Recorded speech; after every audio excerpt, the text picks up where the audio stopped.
بسم الله الرحمن الرحيم الحمد لله رب العالمين صلى الله وسلم وبارك على نبينا محمد وعلى آله وصحبه أجمعين أما بعد ባለፈው ሳምንት ያየነው የነብዩ መሐመድ ሰለላሁ ዐለይሂ ወሰለም ባለቤት የሆነችው አኢሻ ረዲየላሁ ዐንሃና እንዲሁም ደግሞ የተከበረው ሰሃቢ ሰፍዋን ኢብኑ ሙአጢል ሙናፊቆች በጸያፍ ተግባር ጠርጥረዋቸው መዲና ውስጥ ከፍተኛ የሆነ ውጅንብር ፈጥረው እንደነበር አይተናል። አላህ Subhanahu Wa Ta'ala መጨረሻ ላይ በዋነኝነት የአኢሻ ጉዳይና ተከትሎም ደግሞ የሰፍዋን ንጹህነት ከሰባት ሰማይ ከአርሽ በላይ እስከ ቂያማ ድረስ የሚነበቡ 10 የቁርአን አንቀጾችን እንዳወረደበት አይተን ነበር። እነዚህ የቁርአን አንቀጾች በውስጣቸው ያዟቸው መልእክቶች ከዚሁ ጋር የተገናኘ ከመሆኑ አንፃር ዛሬ እናያቸዋለን ኢንሻአላህ። ባለፈው ሳምንት የመጀመሪያውን አንቀጽ ነበር ያየነው። አላህ Subhanahu Wa Ta'ala ምንድነው ያለው? إن الذين جاءوا بالإفك عصبة منكم እነዚያ ይሄንን ቅጥፈት ይዘው የመጡት ከባድ የሆነውን ውሸት ይዘው የመጡ የሆኑ ሰዎች ከናንተው የሆኑ ጭፍሮች ናቸው አለ። لا تحسبوه شرا لكم بل هو خير لكم ይህ እነዚህ ሙናፊቆች ይዘውት የመጡት ይሄ ወሬ ይሄ ቅጥፈት መጥፎ ነው ብላችሁ አትዩት፣ እንዲያውም ለናንተ በእውነቱ ይሄ መልካም ነው አላቸው አላህ Subhanahu Wa Ta'ala ለአኢሻ ረዲየላሁ ዐንሃ እና ለቤተሰቦቿ ለነብዩ መሐመድ ሰለላሁ ዐለይሂ ወሰለም እንዲሁም ለአቡ በከርም ለእናቷም ጭምር በመቀጠል ለሰፍዋን ኢብኑ ሙአጢል ይሄ ነገር ይሄ የሙናፊቆች ወሬ ቅጥፈት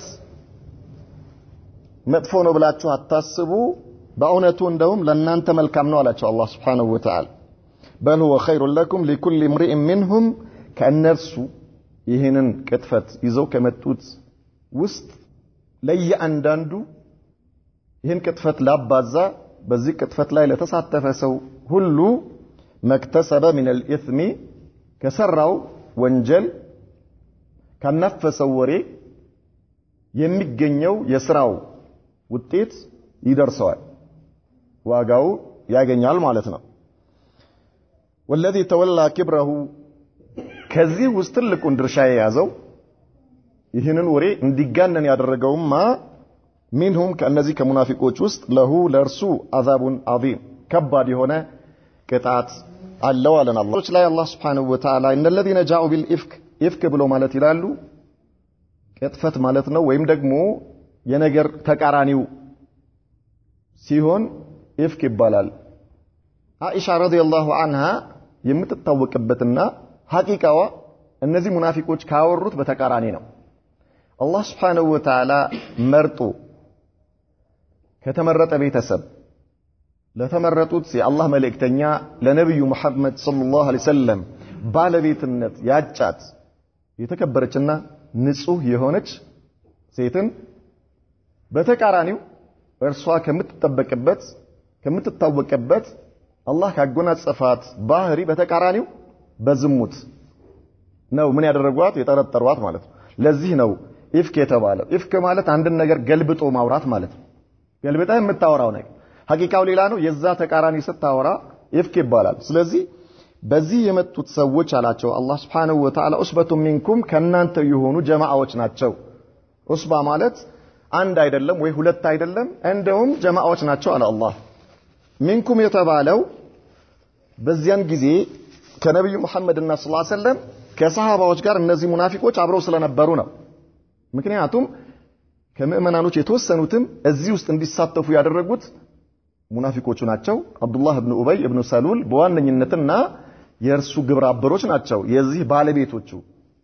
ስለዚህ አላህ Subhanahu Wa Ta'ala ሚንኩም ሲል ከናንተው የሆኑ ጭፍሮች ማለት ነው። እንዴት ብንል ይሄ ቅጥፈት ሲወራ ይሄ ክስተት ሲከሰት እነዚህ ሙናፊቆች አብዱላህ ኢብኑ ኡበይ ኢብኑ ሰሉልና የእርሱ ግብረ አበሮቹ አብረው ነበሩ። ለዚህ ነው በዚያ ከበኒ ገዝወት በኒ ሙስጠሊቅ ሲመለሱ ስለነበረ ከሰሃባዎች ጋር አብረው ስለነበሩ ከናንተው የሆኑ ጭፍሮች ናቸው ያላቸው ለዚህ ነው እንጂ ሚንኩም የሚለው ከናንተው ማለት ከምእመናኖች አይደለም። ለምንድን ነው ከምእመናኖች የሚለው የማይሆነው? ምናልባት ከፊሎቹ ቢኖሩም ራሱ ባለፈው ሳምንት እንዳየነው ሐሳን ኢብኑ ሳቢት፣ ሚስጣህ ኢብኑ አሳሳና ሐመናታ ኢብነት ጀህሽ እነዚህ ተካፍለዋል ብለናል። ነብዩ መሐመድ ሰለላሁ ዐለይሂ ወሰለም ሐድ እንዲቆምባቸው አዘዋል። እዚህ ውስጥ እንዲገቡ ያደረጓቸው ሙናፊቆቹ ናቸው። ስለዚህ እነርሱ አይደሉም የሚጠየቁት። የዚህ ጉዳይ ባለቤቶቹ ሙናፊቆቹ ናቸው። ሙናፊቆቹ ደግሞ በዚያን ጊዜ በሰራዊቱ ውስጥ አብረው ስለነበሩ ነው አላህ ከናንተው የሆኑ ጭፍሮች ናቸው ያላቸው ማለት ነው። ላ ተሕሰቡሁ ሸረን ለኩም በል ሁወ ኸይሩን ለኩም። አላህ ሱብሓነሁ ወተዓላ ባለፈው ምን ብለናል? ይሄ ክስተት ምን ያህል መዲና ውስጥ የፈጠረውን ጫና አይተናል። ይሄ ወሬ ማለት ነው።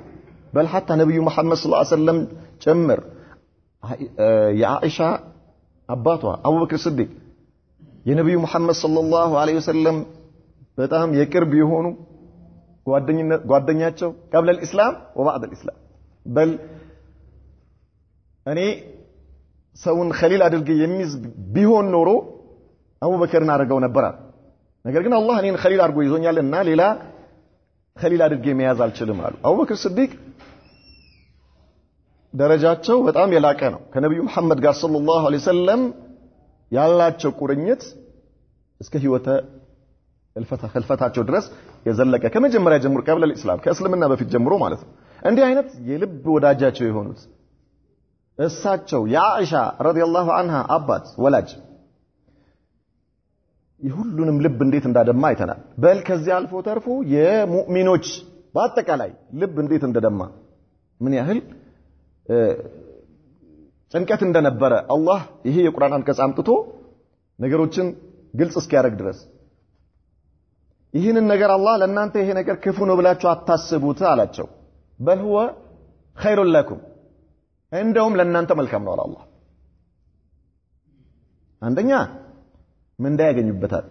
ሁሉም ነብዩ መሐመድም ሆነ ደረጃቸው ከፍ ይልበታል። አኢሻም ረዲየላሁ ዐንሃ ደረጃዋ ከፍ ይልበታል። ሰፍዋን ኢብኑ ሙአጢል ደረጃው ከፍ ይልበታል። እና አኢሻ እና አቡበከርም ሁሉም አላህ ዘንድ ደረጃቸው ይጨምራል። ከዛሊክ በእነርሱ ምክንያት የወረደው የቁርአን አንቀጽ እንደ አጠቃላይ ህግ ሆኖ እስከ ቂያማ ድረስ ሙእሚኖች እንዲሰሩበት ተደርጓል። ሌላው የእነርሱ ክብር አላህ Subhanahu Wa Ta'ala ከሰባት ሰማይ ከአርሽ በላይ ቁርአን የሚቀራ አንቀጽ በማውረድ አረጋገጠላቸው። ይሄ ትልቅ የሆነ ክብር ነው። ትልቅ የሆነ አላህ ያቀዳጃቸው ፈድል ስለሆነ በዚህ ሰበብ ይሄን ነገር አግኝታችኋልና ሙናፊቆች ይሄን ወሬ ማናፈሳቸው ለእናንተ ሸር ነው ብላችሁ እንዳታስቡት አላቸው አላህ። እንደውም ኸይር ነው። ዑለማዎቹ ምን ይላሉ? አንድ ነገር ሸር የሚባለው አሉ ከጥቅሙ ጉዳቱ ሲያመዝን ነው። ኸይር የሚባለው ደግሞ ጥቅሙ ከጉዳቱ ሲያመዝን ነው አሉ እንጂ ምንም ጉዳት የለበትም ማለት አይደለም። ኸይር ሲል አላህ Subhanahu Wa Ta'ala ጉዳት አለበት። ያ የተከሰተው ነገር በጣም ጎቷቸዋል። ሁሉንም ቤተሰብ ጎቶታል። ነገር ግን ከጉዳቱ አላህ ዘንዳ የተገኘው ክብር አይነጻጸርም። በጣም ትልቅ ነው። በዱንያ ላይ ይላሉ ምንም ጉዳት የሌለበት ኸይር ብቻ አይታሰብም ይላሉ። ምንም ነገር ጉዳት የሌለበት ከምንም አንፃር ጉዳት የሌለው ነገር ዱንያ ላይ ሊከሰት ሊኖር አይችልም ይላሉ። ኸይር መሐድ የሆነ ነገር ጀነት ላይ ብቻ ነው ይላሉ። ከዛሊከ ሸር መሐድም የለም ይላሉ። ሙሉ በሙሉ ሸር የሆነ ነገር የለም ዱንያ ላይ። ምንድነው ሲነጻጸር ግን ከጥቅሙ ጉዳቱ ያመዘነ ይሆናል ነው እንጂ ሙሉ በሙሉ ሸር ደግሞ ጀሃነም ውስጥ እንጂ ዱንያ ላይ የለም ይላሉ። ኢዘን አላህ ምን አላቸው? ይሄ ነገር ለእናንተ ሸር ነው ብላችሁ አታስቡት፣ እንደውም ኸይር ነው ጉዳት ከመኖሩም ጋር። ነገር ግን ጉዳቱ አላህ ጋር ከተገኘው ፈድል ሲታይ አላህ ለእነርሱ በዚህ ምክንያት ከሰጣቸው ክብር አንፃር ሲታይ ጉዳቱ ምንድነው? በጣም ኢምንት እዚህ ግባ የማይባል ነገር ነው ማለት ነው። لكل امرئ منهم ما اكتسب من الإثم እነርዚህስ በዚህ ውስጥ ተሳትፎ ይህን ነገር ያናፈሱ ሰዎችማ በተመለከተ እያንዳንዱ ሰው ችግር የለም የሥራውን ድርሻ ያገኛል አላቸው። የመጀመሪያው አንቀጽ ይህን ይመስላል ማለት ነው። ሁለተኛው አንቀጽ ምን አለ አላህ ولولا إذ سمعتموه ظن المؤمنون والمؤمنات بأنفسهم خيرا وقالوا هذا إفك مبين الله من አለ لولا ማለት هلا እንዲህ ለምን አይሆንም ነበር እንደማለት ነው። ምን አላችሁ አላህ ይህን ጉዳይ በሰማችሁ ጊዜ ይሰሚዕቱሙሁ ይህ ቅጥፈት ሙናፊቆቹ ባወሩላችሁ ጊዜ አይሻ ከሰፍዋን ኢብኑ ሙአጥል ጋር ዝሙት ሰርታለች የሚለው ወሬ በሰማችሁት ጊዜ ظن المؤمنون والمؤمنات بأنفسهم خيرا ሙእሚኖች በነፍሶቻቸው ላይ ምእመናንም ይሁን ምእመናን የሆኑ ሴቶችም ሆነ ወንዶች በነፍሶቻቸው ላይ መልካም ነገር እንደሚጠረጥሩት ለምን አልጠረጠሩም? ይሄ ወሬ እንደተወራ እነዛ ሱሐባዎች የተወሰኑ ሱሐባዎች እዚህ ውስጥ ተሳትፈዋል ብለናል። አቡ አዩብ አልአንሳሪ ባለቤቱ ይህን ወሬ ሰምታ ትነግረዋለች ለአቡ አዩብ አልአንሳሪ ማለት ነው። ምን አላት? አንቺ ብትሆኚ ይህን ነገር ተፈጽሚው ነበር ወይ አላት። አላረገውም አለችው። ለባለቤቱ ማለት ነው። አላረገውም ወላሂ በአላህ እምላለሁ አይሻ ሺህ ጊዜ ካንቺ የላቀችና የከበረች ነች።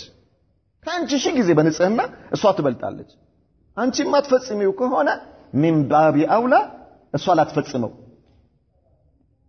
ስለዚህ አንቺ በራስሽ ላይ ይህን ነገር አስቢውና አይሻ ካንቺ ደግሞ ማን እንደሆነች ሚዛን ላይ አስቀምጠሽ አላህ ንጹህ ያደረጋት ንጹህ የሆኑት የአላህ መልእክተኛ እውነተኛ የሆኑት የአቡበክር ስዲቅ ልጅ የአላህ መልእክተኛ ባለቤት አላህ Subhanahu Wa Ta'ala الطيبون للطيبات والطيبات للطيبين በዚህ መልኩ የመረጣት ሴት ነችና ስለዚህ ዝጊያላት በዚህ መልኩ خلاص አላህ ምን አላቸው ልክ እነዚህ ሰዎች እንዳሉት ለምን አትሉም ነበር በራሳችሁ ላይ መልካም ነገር እንደምትጠረጥሩት ሁሉ በራሳችሁ ላይ መልካም ነገር እንደምታስቡት ሁሉ እንዴት በአይሻ ላይ መልካም ነገር አላሰባችሁም?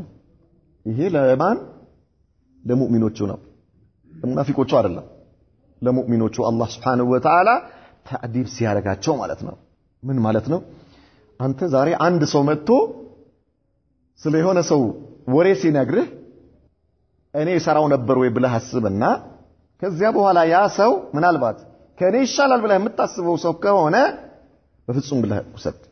በፍጹም ሊሆን አይችልም በላንተ። ይሄ ነው አላህ Subhanahu Wa Ta'ala ለኛ ምን እያደረገን ያለው እየነገረን ያለው በአይሻ ጉዳይ ላይ ማለት ነው። ሙእሚኖች በነፍሶቻቸው ላይ መልካም እንደሚያስቡት ለምን በሷም ላይ አላሰቡም? وقالوا هذا إفك مبين ይሄ ግልጽ የሆነ ውሸት ነው ለምን አላሉ? ምክንያቱም አይሻን ያቋታልና በአይሻ ላይ ይሄ ነገር ሊከሰት እንደማይችል ሊጠራጠሩ አይገባም። አይሻን ያቋታል። ሙእሚኖች ናቸው፣ አማኞች ናቸው። ከሰባት ሰማይ ከአርሽ በላይ አላህ Subhanahu Wa Ta'ala በጅብሪል አማካይነት ሰላምታ ያወረደላት ሴት ነች አይሻ ማለት ሱብሃንአላህ። በሷ አማካይነት ጅብሪል ልኮ ማለት ነው። ስለዚህ ማንነቷን ያውቃሉ። እንዴት አላሉ? لولا جاءوا عليه بأربعة الشهداء ታዲያ እነዚያ ሰዎች ይህን ቅጥፈት ያወሩት ሰዎች አራት ምስክር ይዘው ለምን አልመጡም?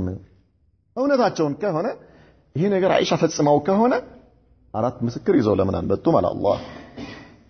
فإذ لم يأتوا بالشهداء ምስክር የማያመጡ ከሆነ فأولئك عند الله هم الكاذبون እነርሱ ናቸው አላህ ዘንድ ውሸታሞች አለ አላህ።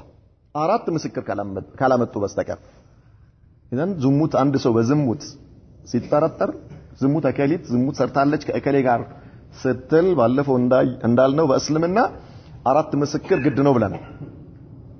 እከሌ አንተ ባለቤትህ ከእከሌ ጋር ዝሙት ሰርታለች ብለህ ለመክሰስ አራት ምስክር ታመጣለህ። አራት ምስክር ካላመጣ ጀርባህን ለጅራፍ አዘጋጅ የሸሪዓ አገር ከሆነ ካልሆነስ አላህ ዘንድ ያለውን ቅጣት ፍራ ነው በፍጹም አራት እነዚህ ምስክሮች በዝሙት ላይ የሚመሰክሩ ሰዎች አከሌና አከሊት ቤርጎ ሲገቡ አይቻቸዋለሁ አይደለም ቤርጎ ገብተው አንሶላና ብርድ ልብስ ለብሰው አንድ አልጋ ላይ ተኝተዋል ብሎ መመስከር አይቻልም የሁለቱም ሰዎች ብልት እንደ መርፌና እንደ ክር ሆኖ በአይኔ አይቻለሁ ብሎ ነው የሚመሰከረው ይሄ ካልሆነ ባለፈው እንዳልነው ሶስት ሰዎች በዚህ መልኩ መስክረው አንደኛው በዚህ መልኩ አላየውም ነገር ግን አንድ ብርድ ልብስና አንድ አንሶላ ለብሰው አንድ ላይ ተኝተው አይቻቸዋለሁ ቢል ሶስቱ ሰዎች ይገረፋሉ ይመሰከሩት ሶስቱ ይገረፋሉ የነገሩ ክብደት ምን ያህል እንደሆነ አላህ Subhanahu Wa Ta'ala አያመጡም ነበር ያለ አራት ምስክር አያመጡም ነበር ካላመጡስ እነርሱ ናቸው አላህ ዘንድ ውሸታሞች አለ ከእሷ ከአኢሻና ከሰፍዋን ኢብኑ ሙአጥል ጊዜ ጀምሮ እስከ ቂያማ ድረስ ይሄ ነገር ምን ሆነ ሸሪዓ ሆነ ሸሪዓ ምን በዝሙት አንድ ሰውን ከከሰሰ አራት ምስክር ያምጣ ካልሆነስ የሸሪዓ አገር ከሆነ ጀርባውን ለግርፋት ያዘጋጅ ካልሆነ ደግሞ አላህ ፊት ያለውን ቅጣት ይፍራ ነው ከዚያ ምን አለን አላህ ወለውላ ፈድሉላሂ ዐለይኩም ወረሕመቱሁ ፊ ዱንያ ወልአኺረቲ ለመሰኩም ፊማ አፈድቱም ፊሂ ዐዛቡን ዐዚም ምን አላቸው ለእነዚህ ለሶስቱ ሙእመናኖች ወለውላ ፈድሉላሂ ዐለይኩም ወረሕመቱሁ በእናንተ ላይ የአላህ ችሮታና እዝነቱ ባይኖር ኖሮ አላቸው ባይኖር ኖሮ في الدنيا والآخرة بقربتم عالم هنا بمجرشايت واجر بآخرة لاي لمسكم بنكاتشو نبرة فيما أفدتم فيه بجباتشو بتنجر وريو بزي وري مالتنا منافقوش بميان نفسوت وري من بميلو عائشة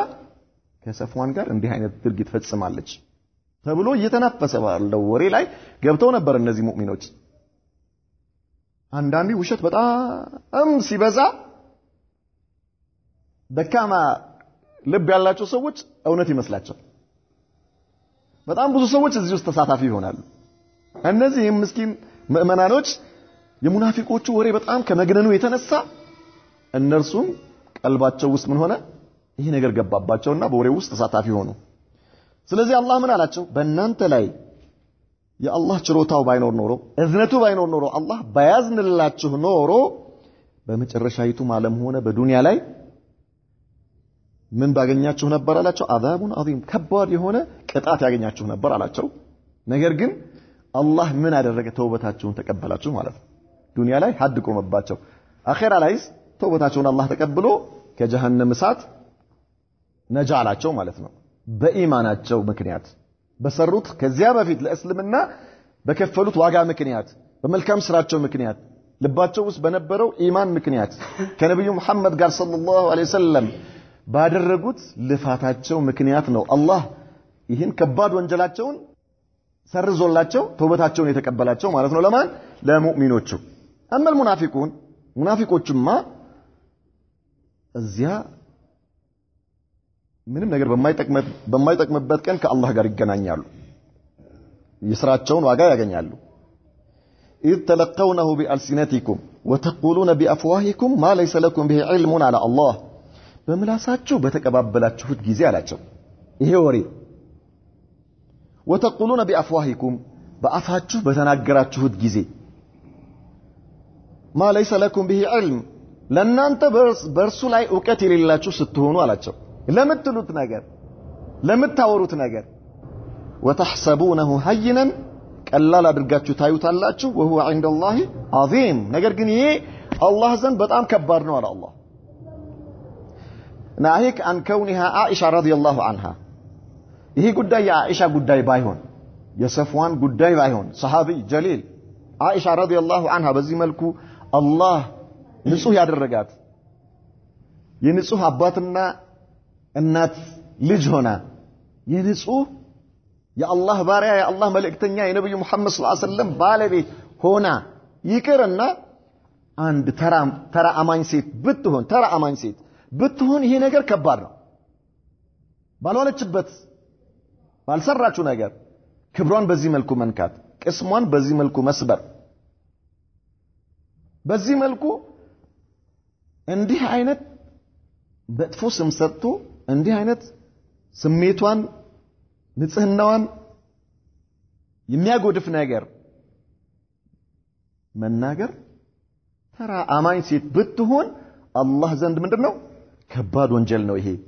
فما بالكم عائشة ላይ ታዲያ ምን አለ አላህ إذ تلقونه بألسنتكم በምላሳችሁ ስትቀባበሉት አለ። ወደ ራሳችን እንመለስና ራሳችንን እንይ። ለነዚያ ለሰሃባዎች ነው ምን ያደረጋቸው እየወቀሳቸው ያለው ማለት ከሙናፊቆች ጋር ይሄን ነገር እነሱም አብረው ምን በማድረጋቸው ተቀባብለው በማውራታቸው። ሙናፊቆቹ ባህሪያቸው ነው፣ ስራቸው ነው። በሙእሚኖች መካከል ረብሻ መፍጠር ነው። የሙእሚኖችን ልብ ማቁሰል ነው ሁሌም አላማቸው። ነገር ግን ምእመናኖቹስ በምላሳቸው ስትቀባበሉት አለ። ምን ማለት ነው በምላስ መቀባበል ማለት? የሆነ ሰው መጥቶ ወደ ያወራልሃል፣ አንተ ለሌላው ሄደህ ታወራለህ፣ ያኛው ለሌላው ሄዶ ያወራል። ከየት አገኘው ሲባል እከሌ ነግሮኝ ነው ይላል። ሱብሃንአላህ። የሆነ ቦታ ላይ አንዱ ሰው አቁሞ ሲጠይቅ ምን ከየት አገኘው ሲለው ምን ይለዋል? እከሌ ነግሮኝ ነው። ወደ ሁለተኛው ትወርዳለህ፣ አንተ ከየት አግኝተኸው ነው? እከሌ ነግሮኝ ነው። ያን ወደዛ ትወርድና ስትጠይቀው እከሌ ነግሮኝ ነው ይላል። መጨረሻ ላይ የመጨረሻው ሰው ከየት አመጣኸው ሲባል ባዶ ነው፣ ቅጽፈት። ምቀኝነት ነው ይሄ ወሬ እንዲያወራ ያደረገው። በዚህ መልኩ ሰዎች ተቀባብለውት ሁሉም ዱንያቸውና አኺራቸው እንዲያጠፉ ያደረገው ወሬ የመጀመሪያው ሰው ጋር ስትደርስ ምን ሆኖ ይቀራል? ባዶ ነው፣ ምንም ነገር የለም። ለምንድን ነው እንዲህ አይነት ወሬ ያወራው ሲባል እዚህ ደረጃ ላይ ይደርሳል ብዬ አይደለም ይላል። እንዲያወራው ያደረገው ኢማ ሐሰድ ምቀኝነት which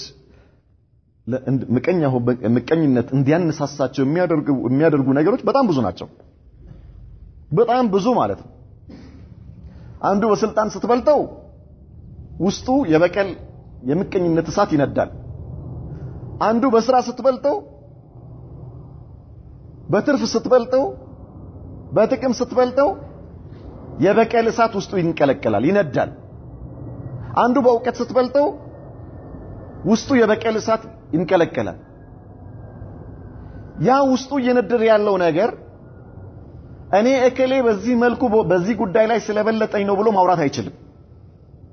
ስሙን ላጠፋው ፈልጋለሁ ማለት አይፈልግም። ምን ያደርጋል? የሆነ ወሬ ያመጣና ይሄ ወሬ ምን እንዲሆን ያደርጋል?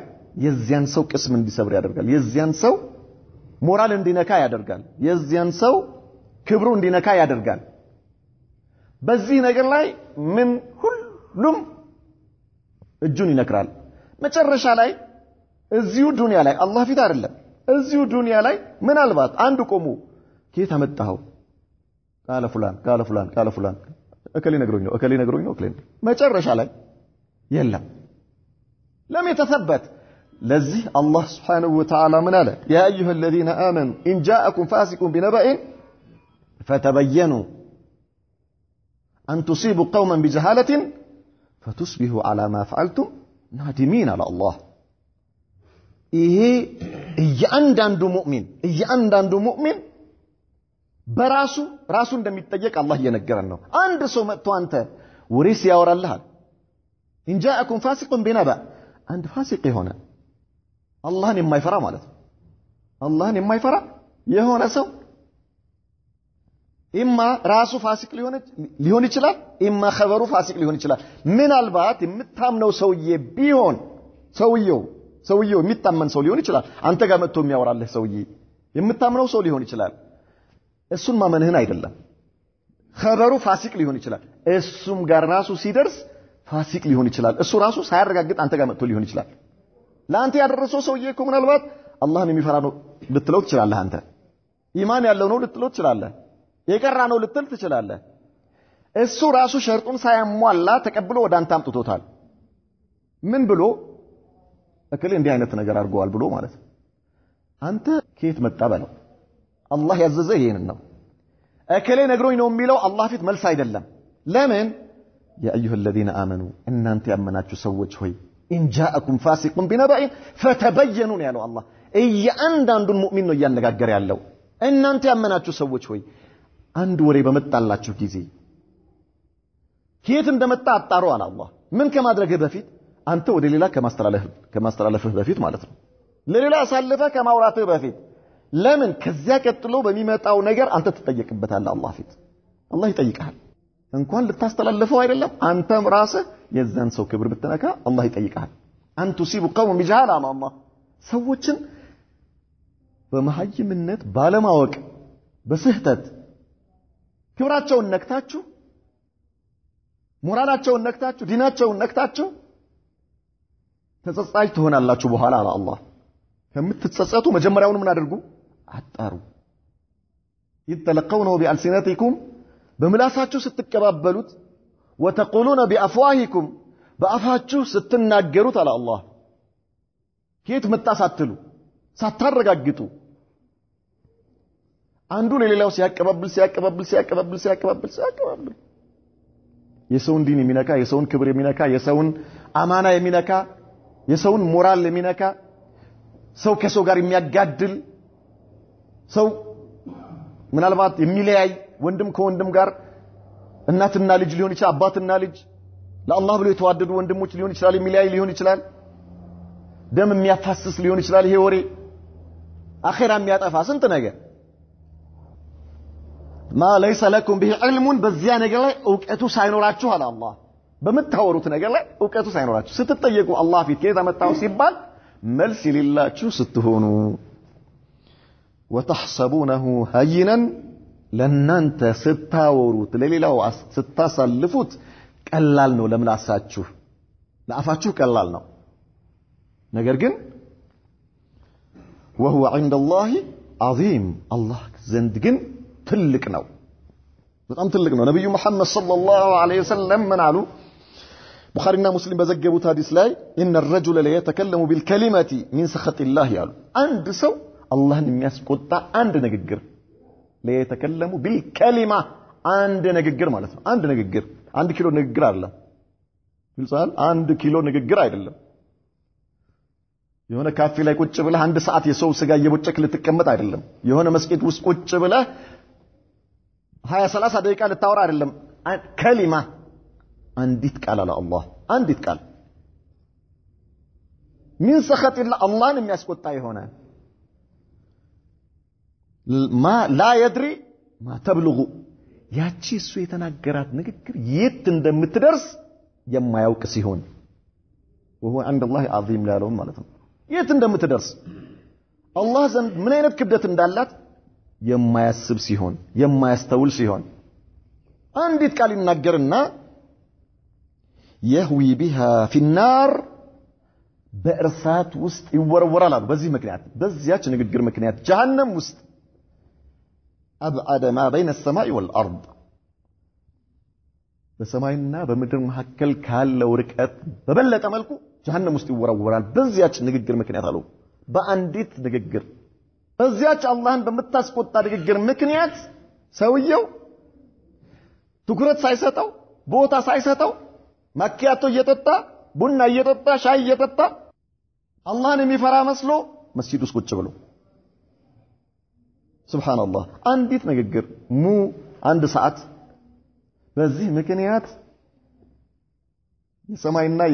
በሰማይና በምድር መካከል ያለው ርቀት ያክል ጀሃነም ውስጥ ይወረወራል አሉ የአላህ መልእክት وهو عند الله ايش عظيم ከዚያ ምን አለ አላህ ولولا إذ سمعتموه قلتم ይህን ወሬ በሰማችሁ ጊዜ ለምን አላላችሁም አላቸው አላህ ተአዲብ ነው ይሄ ሁሉ መናኖችን አላህ ስርዓት እያስያዘ ነው ምን መሆን እንዳለበት ሰዎች ወሬ በሚደርሳቸው ጊዜ በማንኛውም ጉዳይ ላይ ምን አይነት አቋም ሊኖራቸው እንደሚገባ እስከ መጨረሻው ድረስ ሄደው ያንን ነገር ማረጋገጥ ግድ ይላቸዋል ቀድም ብያቸዋለሁ ጅብሪል አይመጣም አሁን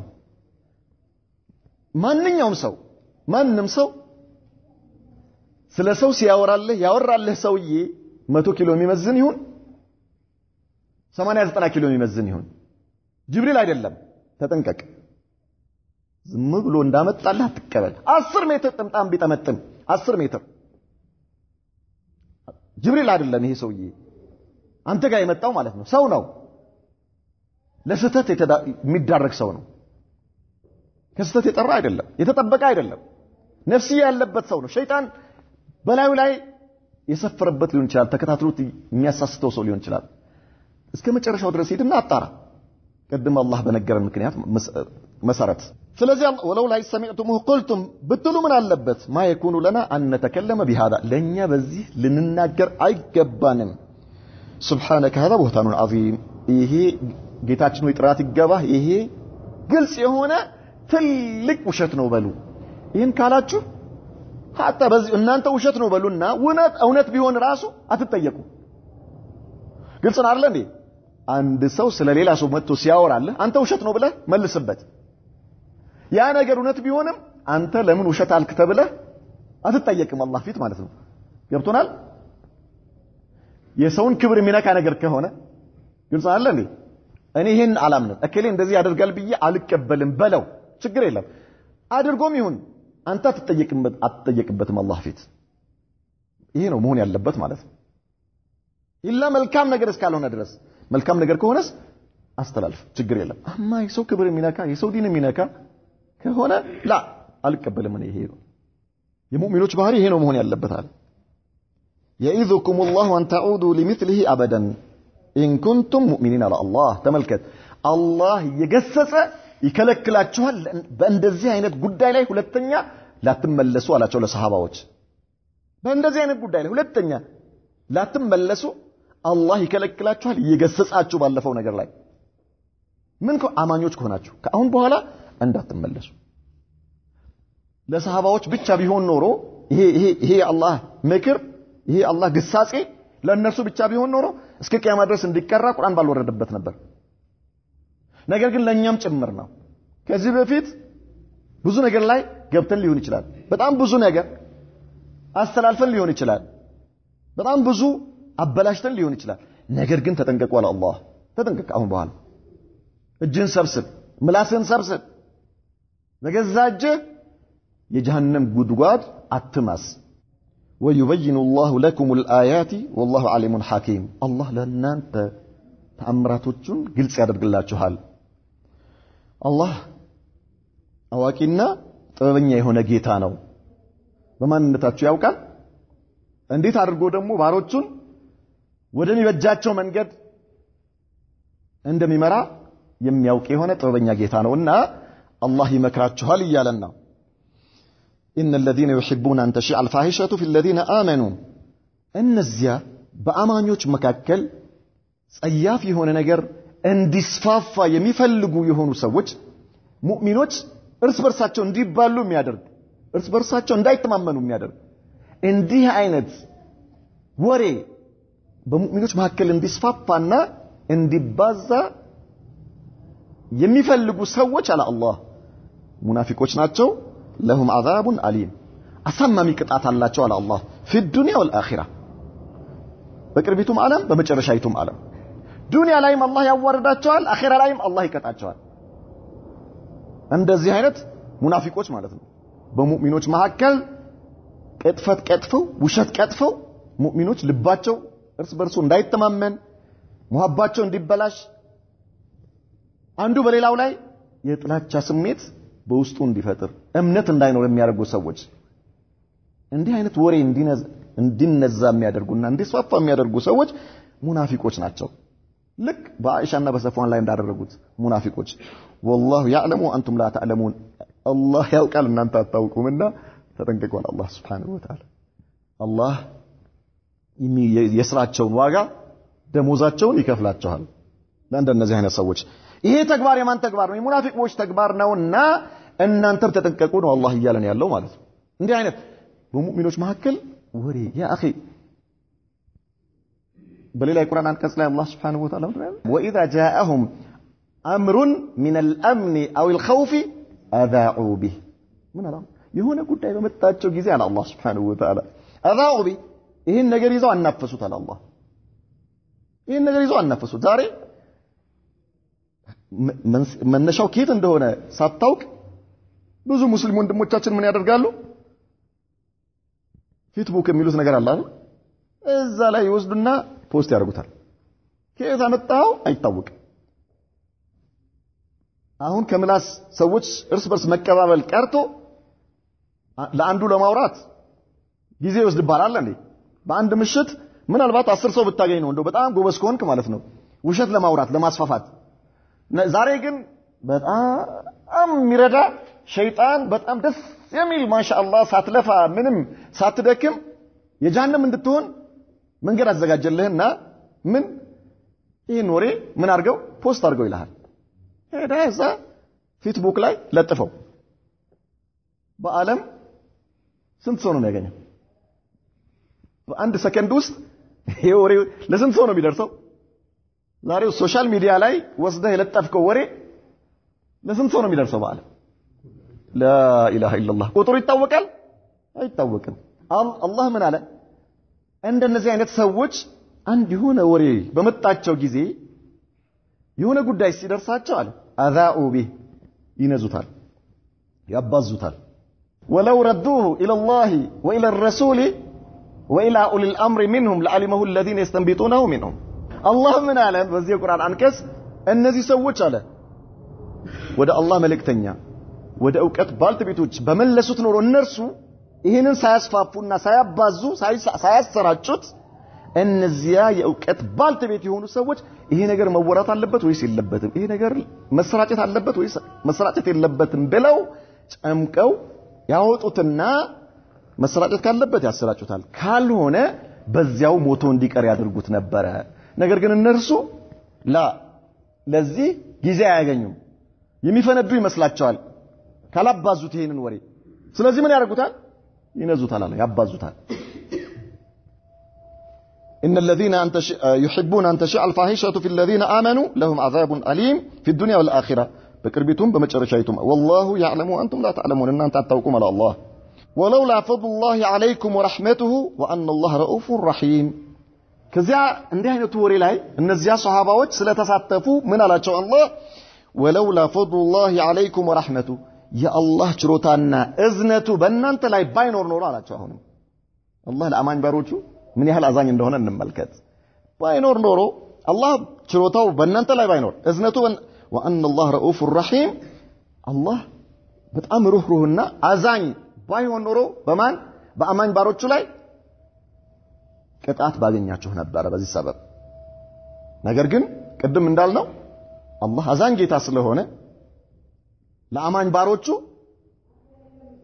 ምን ያደርጋል ተውበታቸውን ይቀበላቸዋል ከጀሃነም እሳት ይጠብቃቸዋል ዱንያ ላይ ጀሃነም ላይ የሚጠብቃቸውን ቅጣት እንዲቀልላቸው ያመቻችላቸዋል ያ አዩሃ الذين آمنوا على الله እናንተ ያመናችሁ ሰዎች ሆይ لا تتبعوا خطوات الشيطان የሸይጣንን እርምጃ አትከተሉ አለ መላእክት አይደለም መጥቶ ይሄን ወሬ አስራጭ የሚልህ ሸይጣን ነው በተለያየ መልኩ ያንተን አኺራ አጥፍቶ ያንተን ዱንያ አበላሽቶ ከዚህ አንተ ውድድር ውጪ እንድትሆን ይፈልጋል ሸይጣን የሸይጣን ጉትጎታ በጣም ከባድ ነው በተለያየ መልኩ ነው የሚመጣበት ስለዚህ እናንተ ያመናችሁ ሰዎች ሆይ لا تتبعوا خطوات الشيطان የሸይጣንን ጉትጎታ አትከተሉ የሱን እርምጃ አትከተሉ